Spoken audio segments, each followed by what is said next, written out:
This is a 1980 GE room air conditioner, rated 5,000 BTU an hour.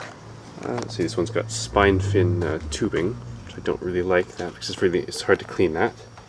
Let's see, cover off. Model AF505FT, 5,000 BTU an hour, 830 watt. EER is only 6. Modern units are about twice as efficient. Let's open this up and give it a clean out and take a look at it.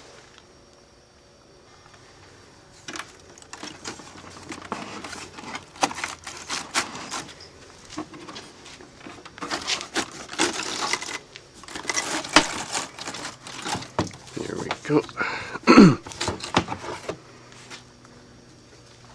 Oh, it has a rotary compressor. Probably one of the earliest rotaries. Doesn't even have feet. It's anchored right into this plastic base. The whole thing's made out of plastic, in fact. And that looks like aluminum tubing running the whole length of the system.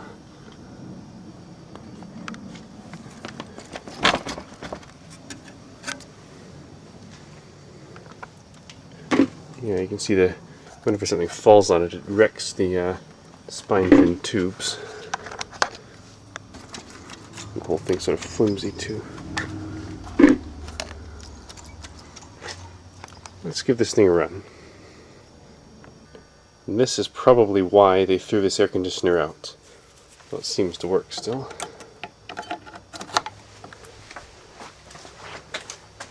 Now where are the controls?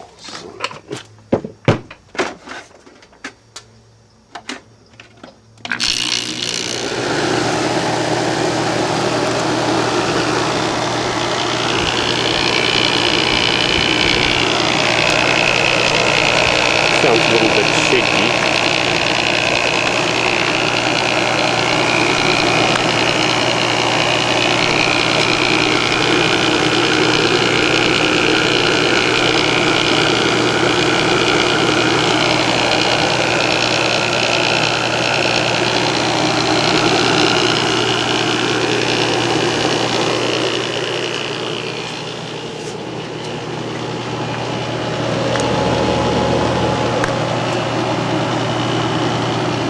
As always with these rotaries, they take a while to power up after the first time. Oh! I'm going to try to get up on that TV. Schematic as well. Let's see what's on this.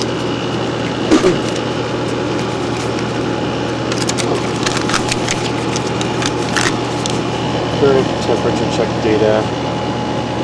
Temperature difference check. And the schematic. Alright, let's test.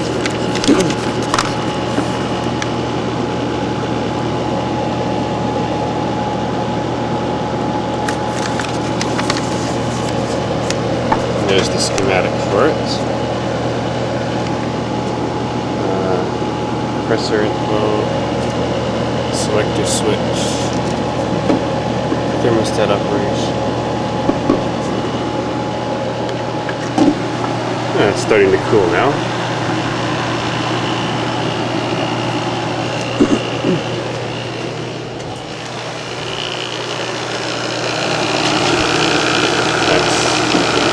It's starting to get a little warm.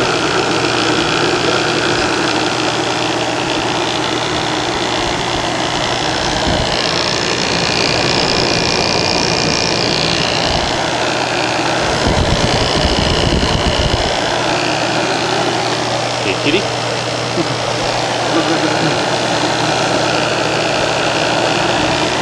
Seems to be getting decent airflow through the coils. Although that will probably change once it actually gets operating fully.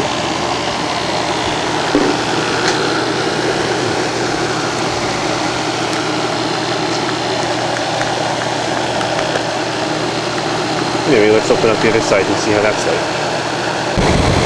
I noticed the restriction valve in this system is made out of aluminum, and so it's flat tubes going around here. It's not a capillary tube like they use in modern systems. And then goes through the wall there. You can see it's crossed up right now. Looks like all the connections, all the aluminum are bonded. You can see Looks like it's glued in with some sort of glue. I'm not surprised it still holds refrigerant after all this time. Okay, let's get the front off this thing.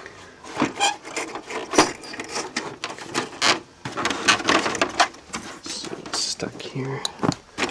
Cord's going to have to come through this hole.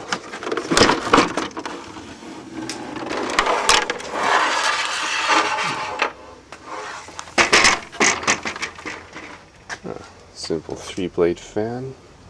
This must be the, well,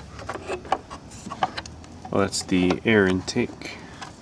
There's the more bonded tubing there. Oh, not too bad. Nice electronics bay. It's interesting how the whole frame is molded out of plastic on this one. Let's see what's in here. One thing I like about this fresh air exhaust is that it exhausts the unchilled air from the room rather than the chilled air after it's gone through the coil, unlike most modern units. The electrical compartment is ready to be opened up now. Nothing special there, just a cap. Let's see.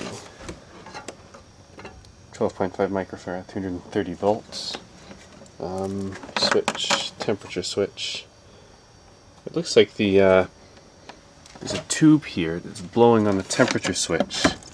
I'm guessing that the air from the fan, room temperature air from the fan, gets blown through the tube, that gets blown onto the switch to so it knows what temperature the ambient air is, instead of having a little bulb like modern air conditioners do.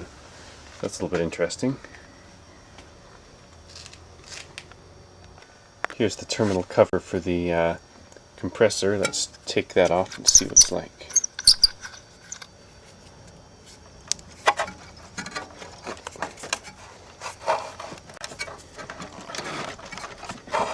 This one's stubborn.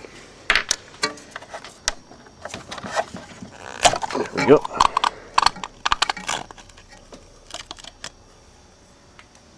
Typical thermal switch. Yep, nothing special about this one.